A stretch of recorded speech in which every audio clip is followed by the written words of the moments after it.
I'm planning on making a biscuit monkey bread fruit dessert.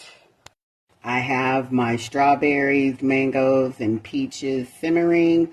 I'm going to use that as a fruit filling. I have my cinnamon sugar biscuit mix, and I'm doing the fruit puree.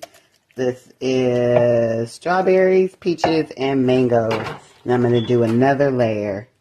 Top it off with some more cinnamon and sugar and put it in the oven at 350 for 45 degrees per the recipe.